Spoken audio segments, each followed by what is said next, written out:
नमस्कार सभी बच्चों को, मैं आप लोगों का स्वागत करता हूं अपनी नई वीडियो में। और इस वीडियो में जो है हम शुरुआत करेंगे आज अपने नए सब्जेक्ट की। आज हम जो है इंडियन जीएस के ऊपर जो है थोड़ी सी हाईलाइट रखेंगे। हम शुरुआत कर रहे हैं इंडियन जीएस की, और जिस टॉपिक के साथ हम शुरुआत कर रहे हैं वो रहेगा आपका जियोग्राफी। जियोग्राफी को हम जो है अब पढ़ेंगे आने वाले कुछ समय तक। जब तक इस जियोग्राफी की आपका लेक्चर कंप्लीट नहीं हो जाता, पूरी प्लेलिस्ट नहीं बनेगी, तब तक हम जो है दूसरा कोई इंडियन जीएस के अंदर सब्जेक्ट नहीं पढ़ेंगे। इसके साथ आपकी जो है हिमाचल जीके कंटिन्यू रहेगी। आपकी जो है 3 से 4 दिन हिमाचल प्रदेश की आपको जो है वीडियो मिलेगी, और 2 से 3 दिन आपको जो है जियोग्राफी की भी जरूर वीडियो मिलती रहेगी। ठीक है, हफ्ते में ये जो है आधा आधा आधा आधा हफ्ता जो है दोनों चीजें कवर होंगी। ठीक है, हम कर रहे हैं शुरुआत जियोग्राफी की। तो जियोग्राफी की शुरुआत करने पर मैं आप लोगों को पहले ये बता देता हूँ। जो जियोग्राफी है आपकी, जियो और ग्राफी, जियो और ग्राफी जो ये दो शब्द हैं। जियो जो आपकी होती है इसका मतलब होता है अर्थ, ये होती है आपकी अर्थ, इसका मतलब होता है अर्थ। और ग्राफी बोलते हैं हम स्टडी करने को। ग्राफी हम बोलते हैं स्टडी करने को, कि हम जो है किसी चीज की स्टडी कर रहे हैं, और वो कौन सी चीज है आपकी अर्थ है। अर्थ की स्टडी को हम बोलते हैं जियोग्राफी। इसके अंदर हम पढ़ेंगे क्या क्या, हम जो है अर्थ के बारे में पढ़ेंगे।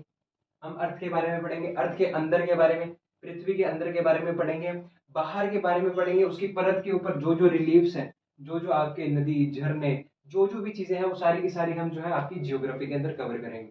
जियोग्राफी के अंदर हमें जो है दो प्रकार की, एक तो आपकी जो है इंडिया की, इंडिया और आपकी जो है वर्ल्ड, इंडिया और वर्ल्ड की जो है जियोग्राफी पढ़नी पड़ती है हमें एग्जाम्स के लिए अपने। हम जिस जियोग्राफी की शुरुआत कर रहे हैं वो आपकी इंडिया की। हम पहले पढ़ेंगे इंडिया की जियोग्राफी, उसके बाद जो है हम वर्ल्ड पे जाएंगे। पहले आपके इंडिया से रिलेटेड जितने भी फैक्ट्स हैं, इंडिया में क्या क्या चीजें हैं, वो सारी कंप्लीट कर लेंगे। उसके बाद हम वर्ल्ड जियोग्राफी जो है शुरुआत करेंगे। ठीक है, ओके। अब देखते हैं आगे, अब देखते हैं आगे।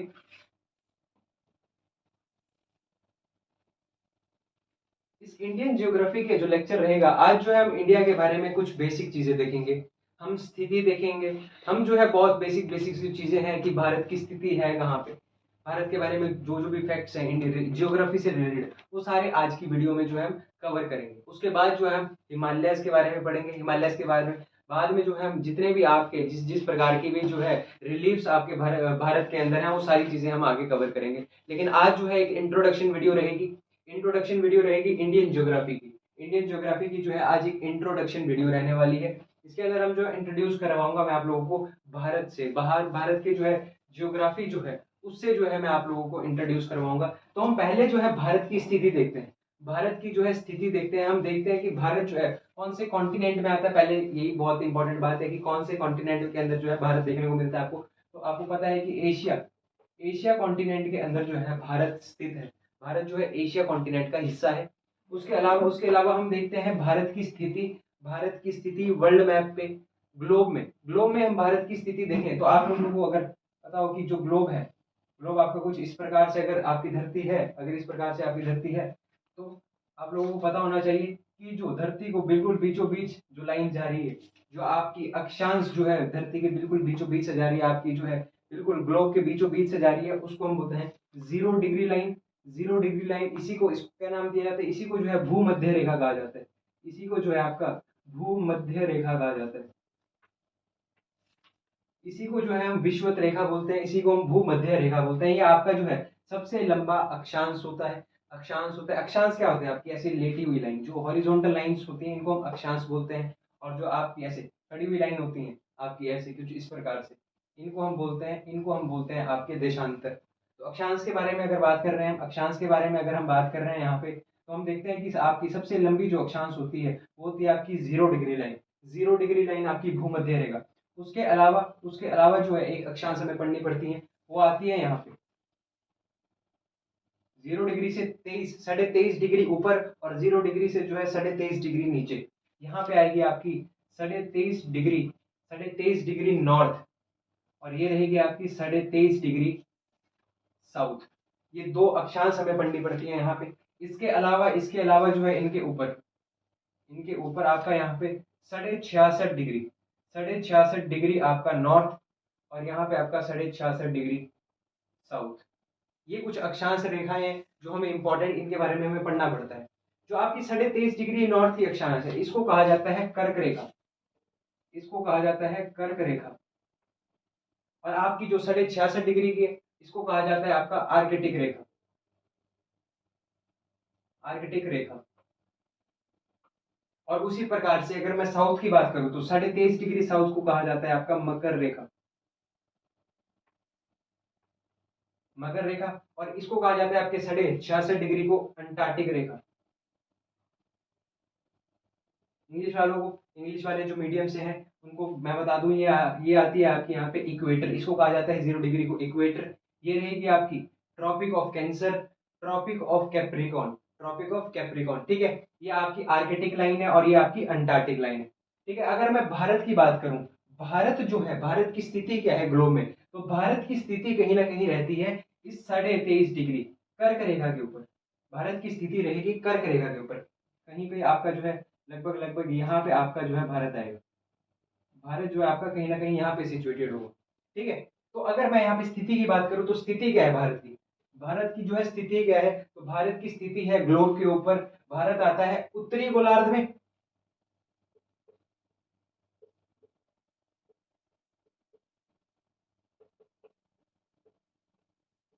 भारत कहाँ पे आ रहा है, भारत उत्तरी गोलार्ध में आ रहा है। ये आपका 0 डिग्री, जो 0 डिग्री लाइन है इसके ऊपर का जो हिस्सा है इसको हम बोलते हैं उत्तरी गोलार्ध। इसको क्या कहा जाता है, उत्तरी गोलार्ध। इंग्लिश में कहा जाता है इसको नॉर्दर्न, नॉर्दर्न हेमिस्फेयर। और उसी प्रकार जो आपका 0 डिग्री से नीचे है इसको कहा जाता है साउदर्न हेमिस्फेयर।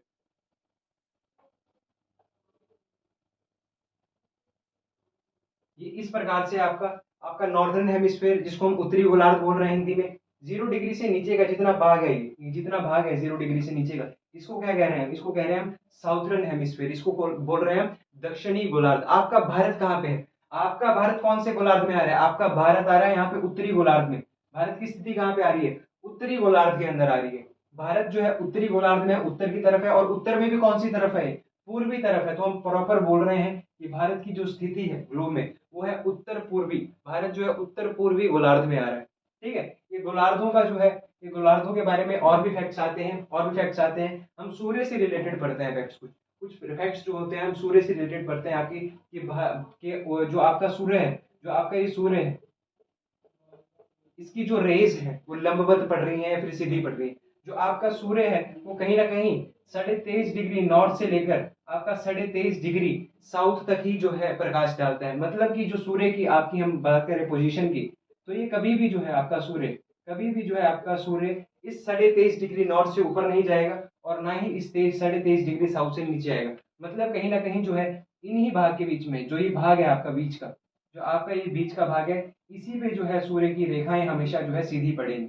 सूर्य की रेखा जो है हमेशा इन्हीं दो लाइंस के बीच में पड़ी रहेंगी सीधी, 23.5 डिग्री नॉर्थ से लेकर 23.5 डिग्री साउथ। यहाँ से इफेक्ट्स क्या आते हैं, यहाँ से इफेक्ट्स आते हैं कि कब कब जो है सूर्य वो 0 डिग्री लाइन पर था, कौन सी डेट को जो है सूर्य आपका भूमध्य रेखा पर होता है। तो ये दो डेट्स पढ़ते हैं हम, एक आती है आपकी 23 सितंबर, एक आती है आपकी 23 सितंबर, और दूसरी आती है आपकी 21 मार्च।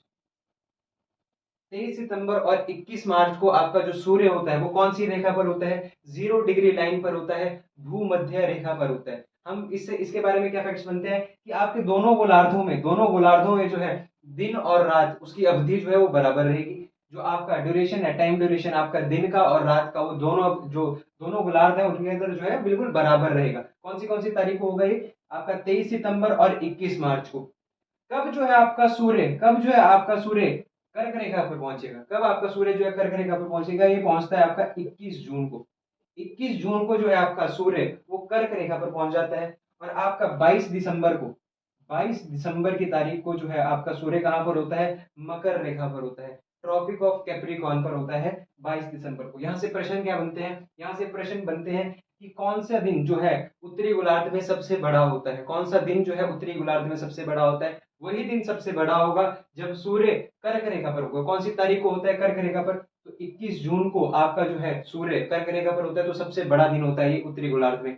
अब दिन बड़ा है तो आपकी रात ऑब्वियस सी बात है छोटी होगी, 24 घंटे से ऊपर तो नहीं जाएगा आपका, 24 घंटे से ऊपर तो नहीं जाएगा ड्यूरेशन। तो अगर दिन बड़ा है तो आपकी रात सबसे छोटी होगी। तो प्रश्न ये भी बन सकता है उत्तरी गोलार्ध में सबसे छोटी रात कौन से तारीख को होती है, तो वो भी आपका आंसर सेम रहेगा। उसी प्रकार से क्या प्रश्न बनता है, उसी प्रकार से ये प्रश्न बनता है कि दक्षिणी गोलार्ध में सबसे बड़ा दिन कौन सा होता है, तो आपका 22 दिसंबर।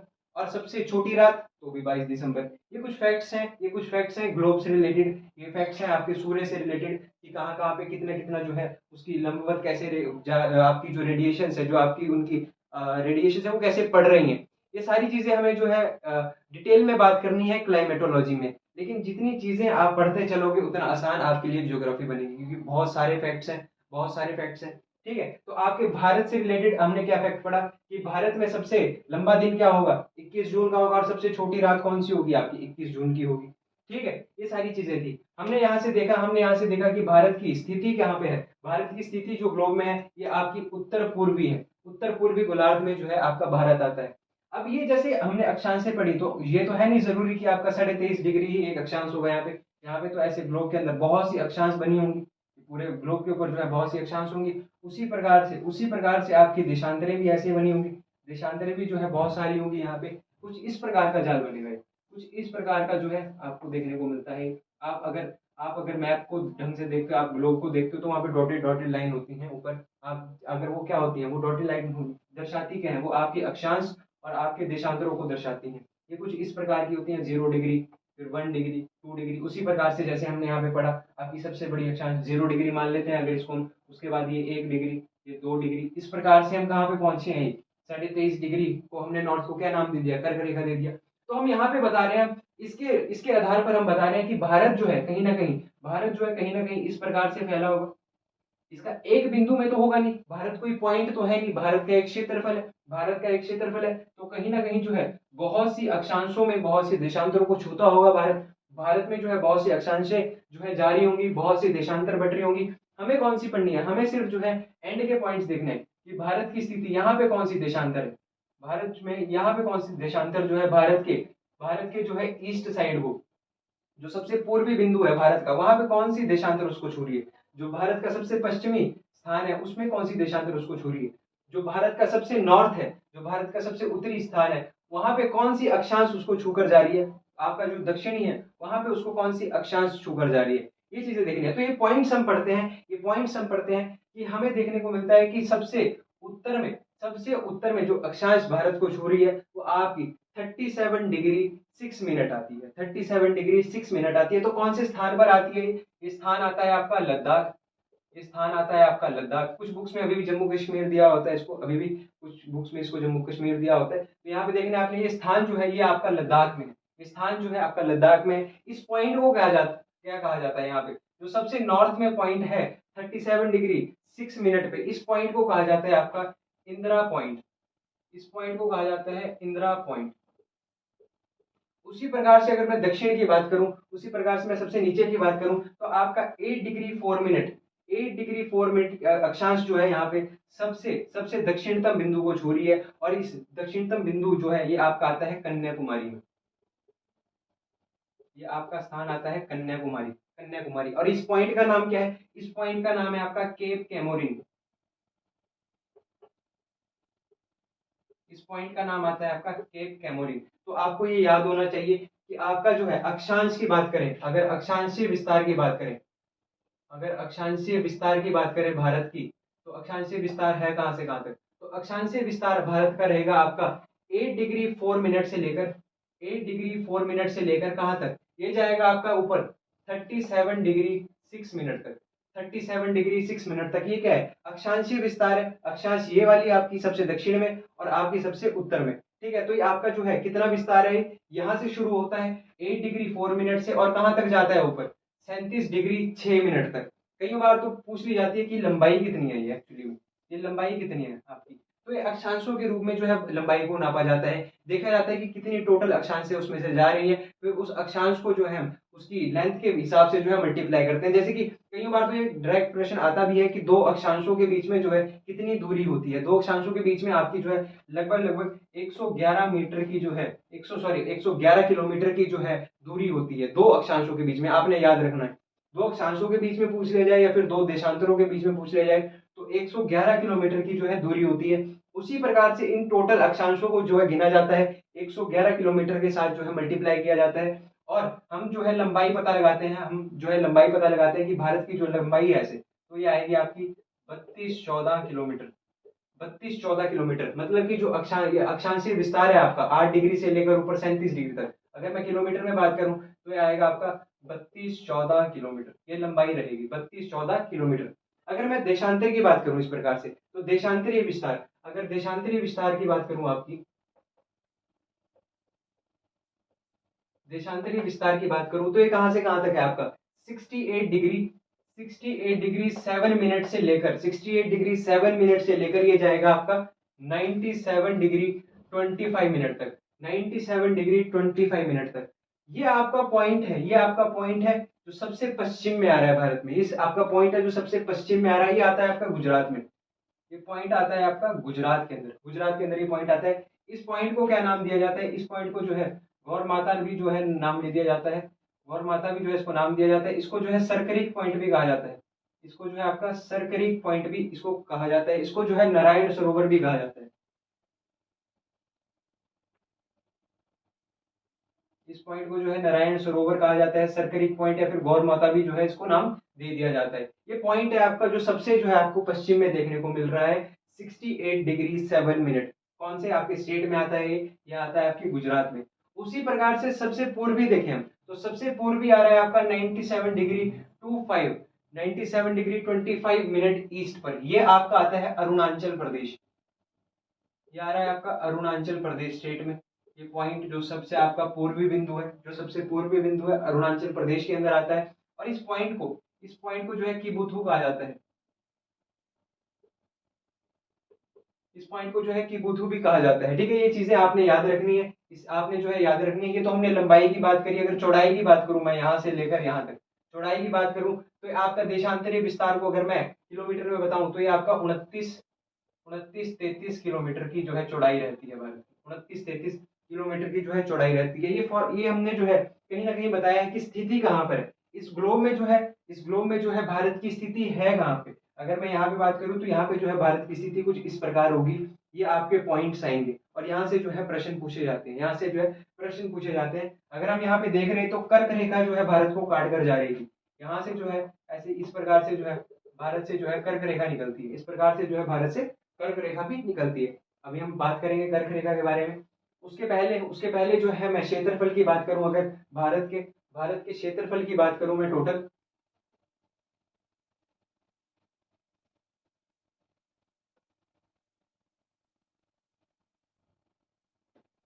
तो भारत का जो क्षेत्रफल है ये आपको देखने को मिलता है 32,87,263 किलोमीटर स्क्वायर, 32,87,263 किलोमीटर स्क्वायर का जो है हमारा भारत का क्षेत्रफल रहता है, भारत का जो है क्षेत्रफल रहता है। अगर पूछा जाए कि आपके पूरे वर्ल्ड में भारत का जो है कितना परसेंट क्षेत्रफल है, तो पूरे वर्ल्ड की बात करूं मैं, पूरे विश्व की बात करूं तो लगभग लगभग 2.4% जो है एरिया, 2.4% एरिया जो है वो भारत के पास है, पूरे वर्ल्ड का जो है 2.4% एरिया जो है वो भारत के पास है, वो क्षेत्रफल जो है भारत का है। अगर मैं बात करूं क्षेत्रफल के आधार पर भारत का कौन सा स्थान है, तो आपका भारत का रहेगा 7वां स्थान, भारत का जो है रहेगा 7वां स्थान। पहले स्थान पर कौन सा देश आता है, तो पहले स्थान पर आता है आपका रशिया, पहले स्थान पर आएगा रशिया, उसके बाद आएगा आपका कनाडा, तीसरे स्थान पर आता है आपका चाइना, तीसरे स्थान पर आता है आपका चाइना, उसके बाद आएगा आपका यूएसए, यूएसए के बाद आएगा आपका, यूएसए के बाद जो है, यूएसए के बाद जो उसको फॉलो करेगा ये आएगा आपका ब्राजील, और नेक्स्ट छठे नंबर पर रहता है आपका ऑस्ट्रेलिया,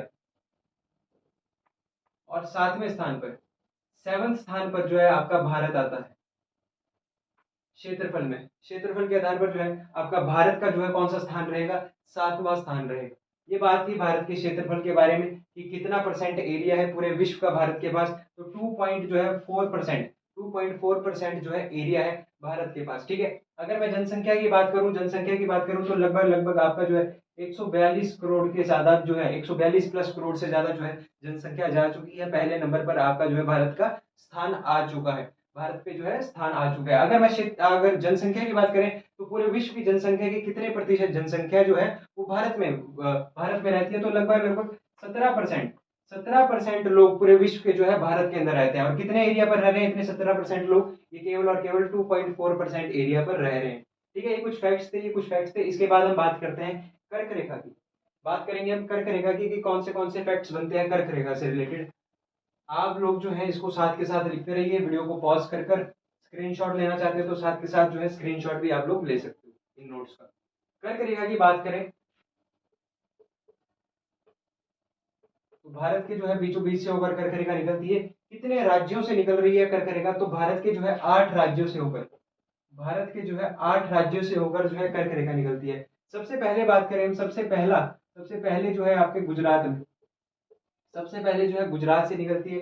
उसके बाद ये एंटर करती है राजस्थान में, राजस्थान के कुछ भाग में ये रहती है, थोड़ा सा नीचे का भाग है, हल्का सा भाग टच करती है। उसके बाद मध्य प्रदेश,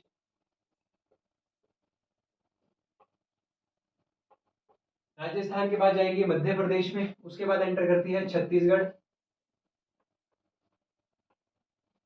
छत्तीसगढ़ के बाद ये जाएगी आपकी झारखंड, ये जाएगी झारखंड में, झारखंड के बाद एंटर करेगी आपकी पश्चिम बंगाल में, पश्चिम बंगाल के बाद त्रिपुरा और लास्ट में मिजोरम। आपको जो है ऐसे याद होना चाहिए, आपको जो है ऐसे याद होना चाहिए कि अगर अरेंज करने के लिए आ जाए, अरेंज करने के लिए आ जाए कि कहाँ कहाँ से जो है गुजर रही है, तो सबसे पहले ये जा रही है आपकी गुजरात में, गुजरात के बाद राजस्थान, मध्य प्रदेश, छत्तीसगढ़, आपके झारखंड, पश्चिम बंगाल, त्रिपुरा और आपका जो है मिजोरम में, मिजोरम में इस प्रकार से जाती है। यहाँ से प्रश्न क्या बनता है, यहाँ से जो है प्रश्न इनकी जो है कैपिटल से रिलेटेड बन जाते हैं। किस प्रकार से पूछ लिया जाता है, जो गुजरात की कैपिटल है गांधीनगर, क्या ये कर्क रेखा के उत्तर में है या फिर दक्षिण में? तो आपका जो है गुजरात, गुजरात की जो आपकी कैपिटल है गांधीनगर, ये आपकी आएगी दक्षिण में, कर्क रेखा से दक्षिण में नीचे की तरफ गांधीनगर आएगा आपका दक्षिण की तरफ। उसके बाद बात करें अगर राजस्थान की, राजस्थान की अगर बात करें तो राजस्थान की जो आपकी कैपिटल है जयपुर, ये उत्तर में रहती है, ये जो है उत्तर में रहती है। उसके बाद मध्य प्रदेश के भोपाल, ये भी दक्षिण में रहेगा, छत्तीसगढ़ के रायपुर भी, ये भी दक्षिण में रहेगी। उसके बाद आपकी झारखंड की रांची, ये भी जो है कहाँ पे रहती है, ये भी दक्षिण में रहती है। पश्चिम बंगाल की कोलकाता, ये भी दक्षिण में रहेगी। नेक्स्ट आएगा आपका त्रिपुरा, त्रिपुरा की जो आपकी राजधानी है, त्रिपुरा की जो राजधानी है ये आएगी आपकी उत्तर में, ये रहती है उत्तर की तरफ रहती है, अगरतला, अगरतला किस तरफ रहेगी, कर्क रेखा के उत्तर में रहेगी। और मिजोरम की भी आइजोल, आइजोल जो है ये भी जो है उत्तर की तरफ रहती है। तो यहाँ से कुछ इस प्रकार के प्रश्न आ जाते हैं, देखने को मिलता है कि दक्षिण में है या फिर उत्तर में है। ये जो कैपिटल्स हैं इनकी जो राजधानी है ये आपकी उत्तर में रहेंगी। हमने सिर्फ 3 पढ़ी है, 3 ऐसे हमने जो है प्रदेश पढ़े हैं जिनकी जिनकी जो कैपिटल है ये उत्तर में आ रही है करके। कौन से? आपके राजस्थान का जयपुर जो है इसकी भी कैपिटल जो है उत्तर में आ रही है कर्क रेखा से। उसके अलावा जो है त्रिपुरा, त्रिपुरा की भी जो कैपिटल है अगरतला, ये भी किस तरफ आ रही है, ये भी उत्तर में आ रही है। और लास्ट आपका मिजोरम, मिजोरम की भी जो है वो आइजोल, ये भी कौन सी तरफ आती है, उत्तर की तरफ आती है। कई बार पूछ लिया जाता है कि इन प्रदेशों में से किसकी राजधानी जो है, किसकी राजधानी जो है कर्क रेखा से सबसे दूर है। तो इन प्रदेशों में जो राजस्थान की जो आपकी राजधानी है जयपुर, ये सबसे दूर आती है, कर्क रेखा से जो है ये सबसे दूर रहेगी। और सबसे निकटतम, सबसे पास में कौन सी रहती है, तो रांची, रांची जो है यहीं से, रांची से होकर क्रॉस करती है, वो सबसे पास में, ये है सबसे पास में, ये आपको याद रखना है, ये सबसे पास में है। और यहाँ पे आपकी जयपुर ये सबसे दूर रहती है। कई बार पूछा जाता है कि इन प्रदेशों में से जो ये 8 प्रदेश हैं आपके, जो ये 8 प्रदेश हैं आपके, इनमें सबसे ज्यादा दूरी कर्क रेखा कौन से प्रदेश से होकर गुजर रही है, तो मध्य प्रदेश में जो है कर्क रेखा की लंबाई, दूरी जो है सबसे ज्यादा रहती है, सबसे ज्यादा जो है मध्य प्रदेश से होकर गुजरती है आपकी सबसे लंबी दूरी, सबसे लंबी दूरी किसकी, कर्क रेखा की, मध्य प्रदेश में जो है लेंथ सबसे ज्यादा है, सबसे ज्यादा दूरी रहती है। और सबसे कम आपकी राजस्थान में, कर्क रेखा की लंबाई जो सबसे कम है वो कौन से उसमें रह रही है, आपके राजस्थान में रह रही है। ये तो कुछ प्रश्न थे आपके, किससे रिलेटेड थे, ये कर्क रेखा से रिलेटेड थे। कई बार जो है डायरेक्ट प्रश्न पूछ ले जाते हैं। अब हम बात करेंगे इंडियन स्टैंडर्ड टाइमलाइन की। ये बात थी कर्क रेखा की, ये बात जो हमने की ये थी कर्क रेखा की। अब हम बात करते हैं आपके इंडियन स्टैंडर्ड टाइमलाइन के बारे में, इंडियन स्टैंडर्ड टाइमलाइन के बारे में।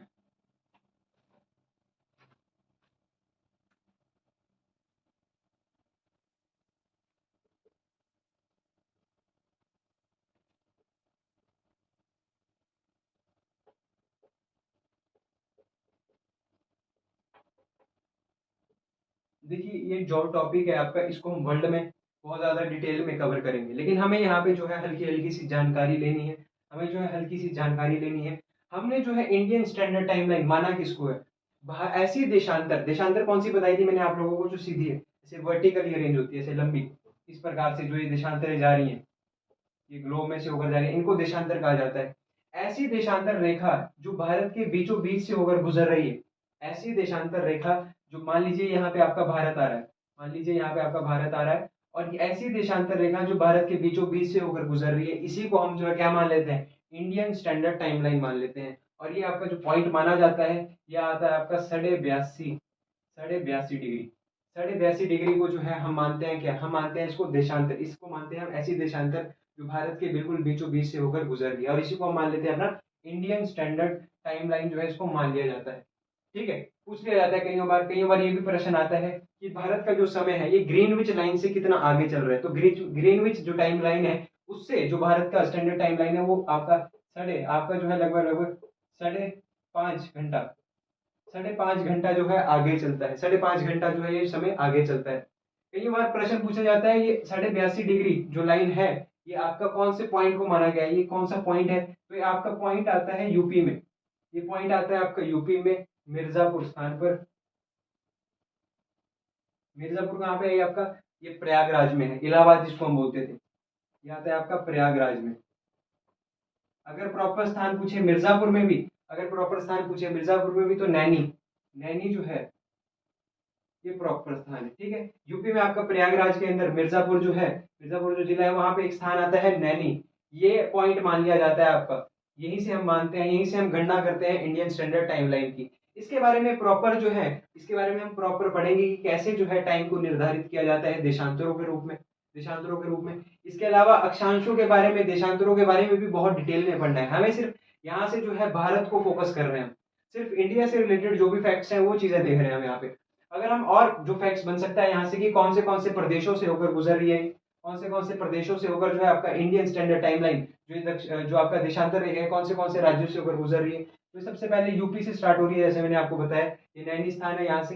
यूपी के बाद ये जाती है आपकी मध्य प्रदेश में, मध्य प्रदेश में हल्का सा टच करती है। उसके बाद जो है छत्तीसगढ़ में,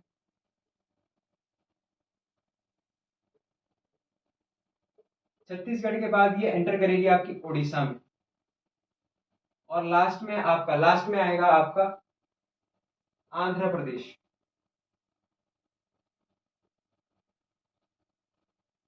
ऐसे राज्य हैं अलाइन किया, ये भी आपने याद रखना है। सबसे पहले यूपी, मध्य प्रदेश, उसके बाद छत्तीसगढ़, उड़ीसा और आंध्र प्रदेश। इसको भी आपने जो है ऐसे ही सीक्वेंस में याद करना है, जिस प्रकार से कर्क रेखा के बारे में बताया था, उसी प्रकार से जो है इंडियन स्टैंडर्ड टाइम लाइन के बारे में भी आपने जो है इसको सीक्वेंस में याद करना है। कई बार प्रश्न ये पूछ लिया जाता है कि कौन सा ऐसा राज्य है जहां पर आपकी कर्क रेखा जो है इंडियन स्टैंडर्ड टाइमलाइन रेखा को जो है काट देती है, जो आपकी भारत के जो समय मानक रेखा है इसको काट रही है। तो आपका जो है ये स्थान छत्तीसगढ़ के अंदर आता है। तो कौन सा प्रदेश है जहाँ पे ये दोनों रेखाएं एक दूसरे को काटती हैं? आपकी कर्क रेखा और इंडियन स्टैंडर्ड टाइमलाइन रेखा, मानक समय रेखा, ये दोनों जो है छत्तीसगढ़ में जो है एक दूसरे को काटती हैं। ठीक है। इसके बाद हम बात करेंगे अब द्वीपों के बारे में। ये बात थी आपकी मेनलैंड की, ये बात थी आपकी मेनलैंड की। मेनलैंड में हमने बात की कि सबसे दक्षिण में कौन सा स्थान आ रहा है। मेनलैंड की अगर बात करें तो सबसे दक्षिण में कौन सा स्थान था आपका? ये केप कैमोरिन स्थान था। ये मेनलैंड की बात है, जो भारत का असली मेनलैंड है। यहाँ पे अगर आइलैंड्स भी इसमें मैं इन्वॉल्व कर दूं, तो आपको यहाँ पे देखने को मिलेगा कि भारत के मेनलैंड से नीचे भी यहाँ पे कुछ जो है, यहाँ पे कुछ आइलैंड्स है जिनको हम अंडमान एंड निकोबार बोलते हैं। अंडमान एंड निकोबार बोलते हैं इनको। ठीक है। अंडमान एंड निकोबार की अगर बात करें तो यहाँ पे जो है इस आइलैंड में भी आपको दक्षिणतम स्थान देखने को मिला। पूरे भारत का जो दक्षिणतम स्थान है, पूरे भारत का दक्षिणतम स्थान जो है हम आइलैंड्स को मिलाकर बताएंगे। आइलैंड्स को मिलाकर कौन सा आएगा आपका? ये 6 degree 4 minute, 6 degree 4 minute north जो है ये सबसे दक्षिणतम स्थान है। ठीक है। अगर मेनलैंड की बात कर रहे हैं, जो सिर्फ हमारा मेनलैंड है ये, तो यहाँ पे कौन सा है आपका? ये केप कैमोरिन स्थान है। और अगर इधर की बात करें, अगर हम आइलैंड्स को भी मिला लें, अंडमान एंड निकोबार को, तो ये जो द्वीप है आपका लास्ट में, ये है आपका ग्रेट निकोबार।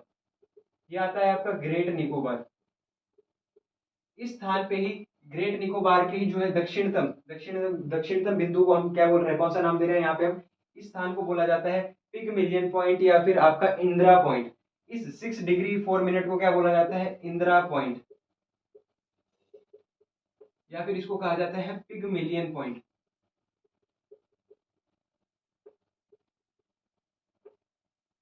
ठीक है, ये भी आपने जो है स्थान याद रखना है। ये आपके आइलैंड्स को मिलाकर पूरे भारत का दक्षिणतम स्थान है। मेनलैंड की बात करें तो ये केप कैमोरिन। ठीक है, इसके अलावा जो है अब हम द्वीपों की बात करते हैं, थोड़ा सा द्वीपों के बारे में स्टडी करते हैं। एक आपका जो है यहाँ पे आपको जो देखने को मिलेगा ये सी जो आपको देखने को मिलेगा यहाँ पे, इसको बोला जाता है हम बंगाल की खाड़ी बोलते हैं, बे ऑफ बंगाल इसको कहा जाता है। क्या कहा जाता है इस स्थान को? इसको बोला जाता है बे ऑफ बंगाल। हिंदी में कहा जाता है इसको बंगाल की खाड़ी। और इस तरफ की बात करें, अगर हम इस तरफ की बात करें, इस तरफ जो सागर है इसको कहा जाता है अरब सागर। इसको क्या कहा जाता है आपका? इसको कहा जाता है अरब सागर। इस तरफ आता है आपका, पश्चिमी साइड आता है भारत के, यहाँ पे अरब सागर, और पूर्वी तरफ क्या है आपका? बे ऑफ बंगाल, बंगाल की खाड़ी है। ठीक है, अब हमें यहाँ पे जो है अरब सागर के अंदर एक द्वीप को पढ़ना है, यहाँ पे हमें लक्षद्वीप को पढ़ना है, और यहाँ पे बे ऑफ बंगाल के अंदर, बंगाल की खाड़ी के अंदर हमें किसे पढ़ना है? यहाँ पे अंडमान एंड निकोबार के बारे में पढ़ना है। इन दोनों को जो है हम अच्छे से यहीं पे जो है मैपिंग पे समझ लेते हैं, दोनों से जो है क्या क्या प्रश्न पूछे जाते हैं।